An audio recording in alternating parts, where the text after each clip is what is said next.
Okay, I guess I'm live. Hi, everybody. It's Veronica Cole with my Wednesday Soul Chat.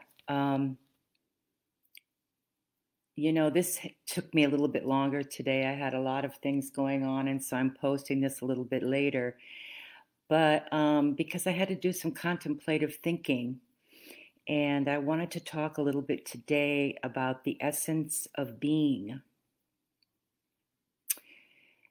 So, this is definitely something to contemplate because first of all, humanity can be overpowering in its destructiveness. And it's up to us to recognize the essence of beingness. And so, as a human, you are a conditioned ego, meaning that from the time you were born, you have been taught to think and to feel, even feel certain ways, even though as a really young one, you might be somewhat, I wouldn't say questioning it, but you might push up against that because you have needs. You're young, you don't really understand the social norms at that point, but you become a conditioned ego. But as a being, you are an unconditioned consciousness. So I'll just go into some of this a little bit to see if I can flush some of this out a bit. So notice what's happening in the collective. So thought streams are collective, and they are energy formations, and actually these energy formations use your mind. Now, I don't want to make it spooky, but the point is, we attract energetic frequencies. And depending on what frequency you are operating in, that's what you're going to attract. So again, there are streams of consciousness. And you can be actually possessed, or if you want to call it hypnotized, by a collective energy. And this collective energy stream, I could say that that's not unlike what happened in Germany during World War II, or with Chairman Mao in China. I mean, all of these had to do with control. So we have entered a time period of collective chaos. And what I want you to be aware of is to not become part of the disorder, to stay conscious. Take responsibility for your life force and ask yourself, for instance, what is the quality of my life? How is my life going? Do I feel that I am in the moment more often than not, which when you're in the moment, you're in a state of consciousness? Or are you running through your to-do list? Are you engaging in some kind of raucous activity, which is, creating havoc in your mind somehow?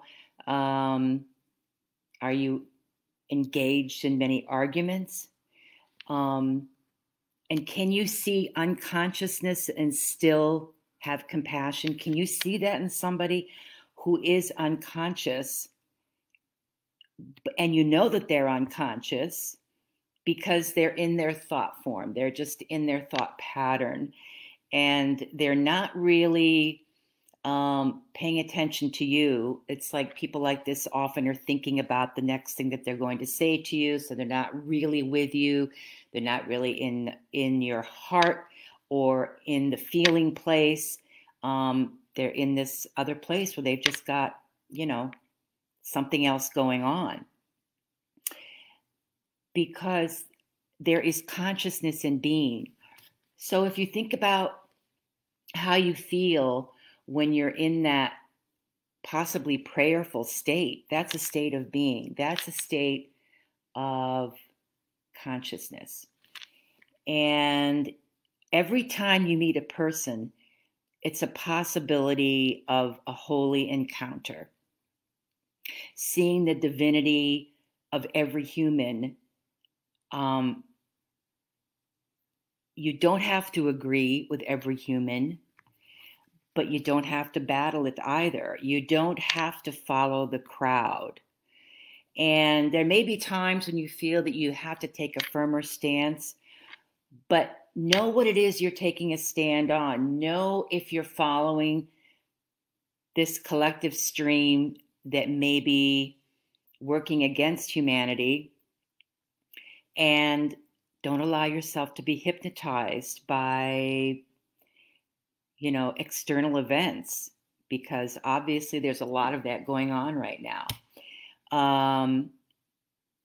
You can bring consciousness into an unconscious world. I think that's really what I think is one of the most important things to do, is to raise awareness and raise consciousness in individuals. Help us all to be more in the now, if that's possible. And it is. And to me, this is the single most important mindset to have. Because who you are in essence is already complete. And you are one with Source, always. Or you could call it God, or you could call it the divine, or you could call it anything you want, but something that is greater than you. You are always one with that greatness. Now that's incredible, because that gives you a lot of opportunity for a lot of things to occur. But when you're in your doing state, you're running around, you're taking care of things, and I understand that's how you have to be in life, right? You've got to take care of things. If you're human, you've got to run errands, but remember that when you're doing these things, more often than not, you're not in a mindful place. You're probably in this doing space. So, listening, feeling, paying attention to you, your intuition, and that's all part of being. So just think about it. When you're in this state and you're truly listening to somebody and not in your mind, racing it and going ahead and trying to think of what you want to say, just feeling that moment, feeling the conversation, being aware of what's happening, that's in your being state. That's also more than likely your most relaxed state. So if you are in that state, then you're going to be more intuitive, and chances are that you're going to be seeing more truth in whatever it is that you're taking in. So you want to refrain from overdoing too much and not becoming a part of the disorder. You want to strive for order, but at the same time, you need to know that the world needs to be disordered in order to move forward. So there is going to be a degree of chaos and a degree of disorder, but you don't have to be a part of that disorder. You don't have to be a part of the chaos. And one of the ways that you can help yourself through that is, well, by intention, by prayer. And if you place your hands together, and by the way, placing your hands together is placing the right and left hemispheres of the brain together. That's what happens when you pray. You're putting both sides of the brain together.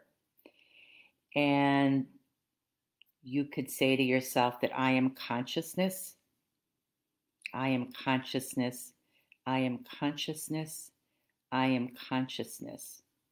That's one thing that you could do. There is another thing that you could say, which is, and there's a million things you could say, but I'm giving you a couple of things. The infinite creative power of the universe is within me. The infinite creative power of the universe is within me.